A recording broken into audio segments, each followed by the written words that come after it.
Hey guys, what's going on? Welcome back to the channel. In today's video, I'm super pumped to be giving you guys the comparison of the Sony a5000 versus the Sony a6000 in 2023.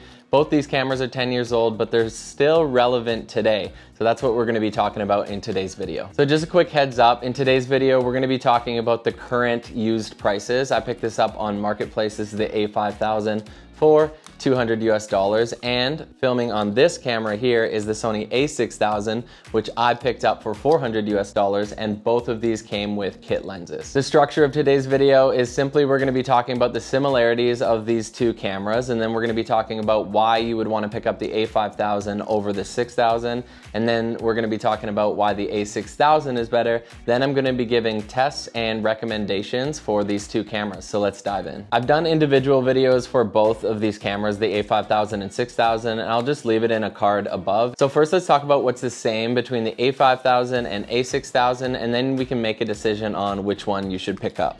So the same, they're both Sony aps-c sensors. The a5000 has a 20 megapixel sensor where the a6000 has a 24 megapixel sensor. They both are entry-level mirrorless cameras, and they both have a LCD screen, a 3-inch LCD screen on the back. They both shoot RAW, and they both shoot full 1080p. They both take E-mount lenses, and I love that about these cameras. Really quick, if you're finding value in this video, it would go a really long way if you could just leave it a like. 3, 2, 1, thanks so much, and let's dive back in. They both have the same menu system, and they're both relatively inexpensive. We talked about the prices of $200 versus $400 US right now. They both came out in 2014. They both have built-in flashes. They both have wireless capabilities if you want to transfer your photos from your camera to your phone. They both take the same chargers, same batteries, and SD cards.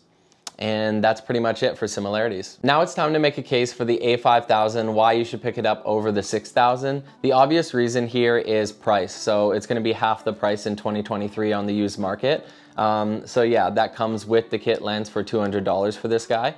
Now, another reason why you might want to pick it up is just how compact it is. So this thing is 269 grams, where the a6000 is 344 grams. So yeah, we have price, we have compactness.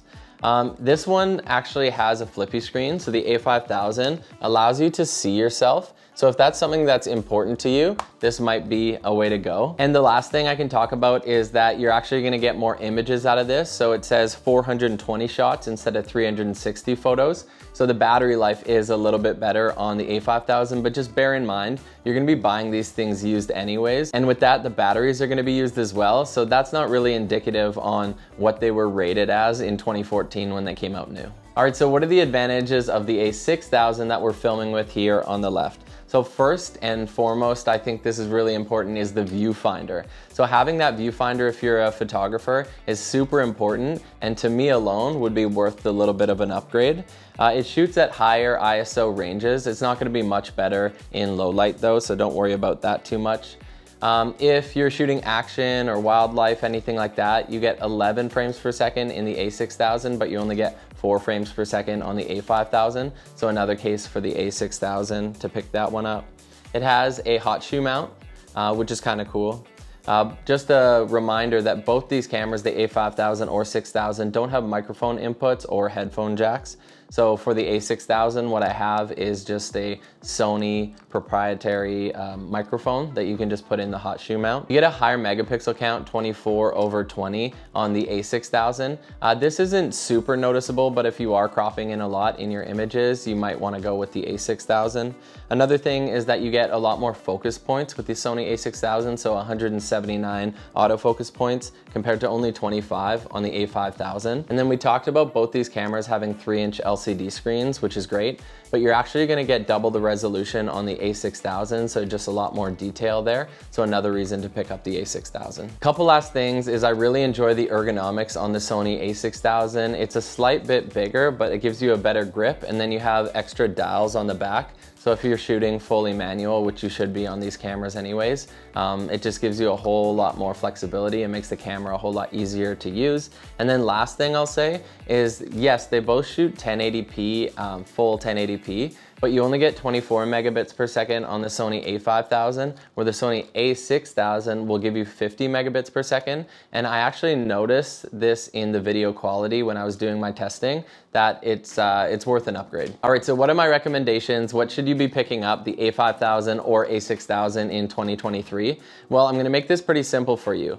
If you only have $200 to spend on a camera body and lens, this is an absolute steal. The Sony a5000 would be an amazing first camera for anyone out there. Love how compact it is, still shoots RAW and full 1080p, so honestly, not a bad value. With that being said though, I do think that the Sony a6000 for the extra $200 US, if you do have that, it's still relatively inexpensive for a camera in 2023. I think that all of the pros that I talked about in this video make it a viable candidate to be double the price. So I highly recommend picking up the Sony a6000 if you have that in your budget, $400 US. So that's it. Thanks so much for stopping by the channel. I appreciate you being here, and we'll see you in the next one. Matty out.